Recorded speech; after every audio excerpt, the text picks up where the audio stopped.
Hola a todos y todas de nuevo. Vamos a ver unos pocos ejemplos relacionados con la unidad temática número 6. Quiero que tengan en cuenta muy especialmente que lo que veamos acá, si bien es sencillo, ya que se trata de transformaciones entre formas temporales y formas fasoriales de las ondas de tensión o de corriente, es decir, de las corrientes y tensiones sinusoidales en régimen permanente, va a ser aplicado a partir de ahora y para siempre en casi todas las asignaturas específicas de la carrera que tengan. Por lo tanto, es muy importante que ustedes tengan un claro conocimiento de cómo se manejan estas formas de representar las sinusoides y cómo transformar de una a otra. Vamos a comenzar con este caso de diferencia de fase. Vamos a calcular la diferencia de fase entre B1 y B2 trabajando con las funciones temporales. Como podrán observar, una está representada en función del coseno, B1, con un signo menos adelante, y la otra está representada en forma de seno. Para poder calcular la diferencia de fase vamos a tener que llevarlas a las dos a la misma forma. Vamos a hacerlo a la forma coseno, pero además, en principio, después a la forma seno, pero además tenemos que eliminar el signo negativo de la amplitud. Entonces el método 1 en forma de coseno y con amplitudes positivas. B1 debemos eliminar el menos, por eso le restamos 180 grados. También podríamos sumarle 180 grados, pero vamos a tratar de no manejarnos con fases mayores a 180 grados. Entonces, si lo sumáramos nos daría 230. Al restarlo nos da menos 130. Preferimos manejarnos de esa manera. En cuanto a B2, que está en forma de seno, para pasar a la forma de coseno debemos restarle a la fase 90 grados, por lo tanto nos queda menos 100. La otra forma sería presentarlas en forma de seno y con amplitudes positivas.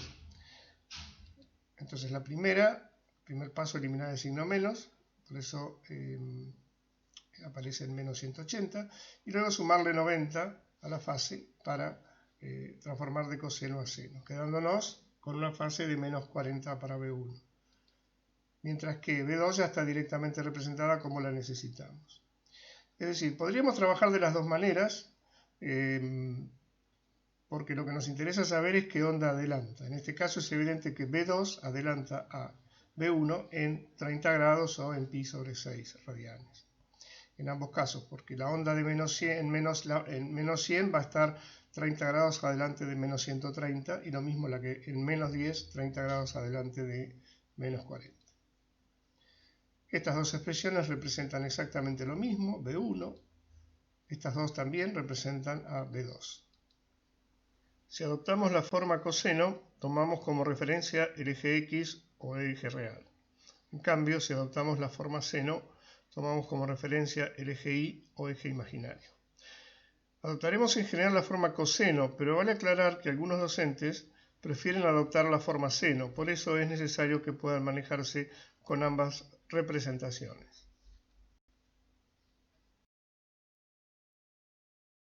Aquí veremos cómo pasar de la expresión temporal a la expresión fasorial y su representación. Supongamos que tenemos una señal de tensión, 4 seno 30t menos 130 grados. La llevamos a la expresión coseno de la forma que vimos anteriormente. Entonces, una vez que tenemos la señal en la forma de coseno, directamente podemos escribir la expresión fasorial utilizando la amplitud 4 y la fase 140. Fíjense que, como ya mencionamos en la teoría, en el dominio fasorial no aparece la frecuencia angular como dato explícito, pero sí sabemos que está implícita en ella. Tenemos una corriente representada por esta forma de onda que tenemos aquí. Directamente, como está en forma de coseno y con amplitud positiva, podemos llevarla a la forma fasorial, quedando la amplitud 6 y la fase menos 40. Entonces, la forma de representar con fasores nos va a simplificar notablemente la resolución de ejercicios, como ya veremos en la próxima unidad. Por ahora lo que es importante que sepamos, representar las funciones temporales como fasores y no solo en forma analítica como hasta ahora, sino gráficamente como es el caso. Fíjense acá en la gráfica, tienen el fasor B, que es en realidad un vector sobre un plano que gira con velocidad angular constante omega, con una fase de 140, y tienen el fasor I, que es un vector que gira también solidario con el plano a velocidad angular constante omega, con una fase de menos 40. En este caso, si bien no lo estamos pidiendo, pero vemos que la diferencia de fase entre la tensión y la corriente es de 180 grados.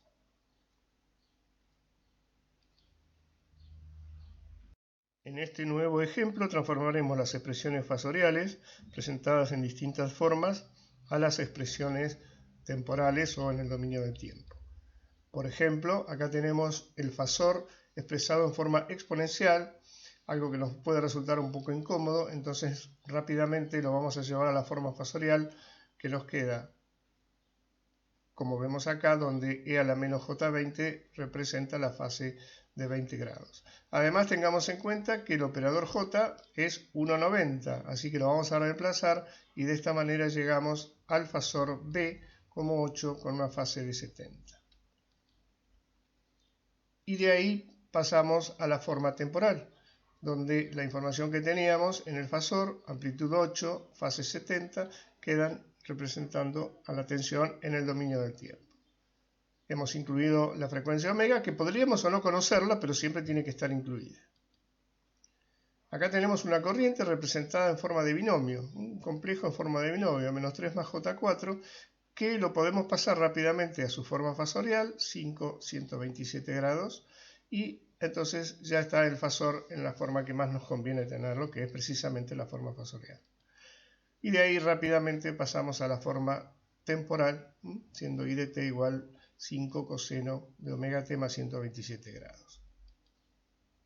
Nuevamente el diagrama fasorial me va a mostrar a los dos fasores la tensión B, que tiene una fase de 70 grados, la corriente I, que tiene una fase de 127 grados, y vemos que la corriente adelanta a la tensión en 57 grados, y que ambos vectores, tensión y corriente, giran solidariamente con el plano a velocidad omega constante, por lo tanto son fasores. En el dominio del tiempo estas serían sus representaciones, y puede imaginarse que claramente resulta más sencillo trabajarse con la representación fasorial que con la representación temporal. Finalmente, en este último caso vamos a repasar, a partir de la expresión temporal que tenemos acá escrita para B de t, todas las características de la onda sinusoidal, es decir, toda la información que podemos obtener a partir de la onda. Por ejemplo, su amplitud, que es de 12 volt, su frecuencia angular, que es de 50 radianes por segundo, la fase de la onda de tensión, que es de 10 grados, y a partir de la frecuencia angular podemos obtener el periodo, que es 2pi sobre la frecuencia angular, en este caso aproximadamente igual a 0,125 segundos, y a partir del periodo la frecuencia, que es su inversa y por lo tanto es aproximadamente igual a 8 Hz. Es decir, la función temporal nos da toda la información que vamos a necesitar de la onda.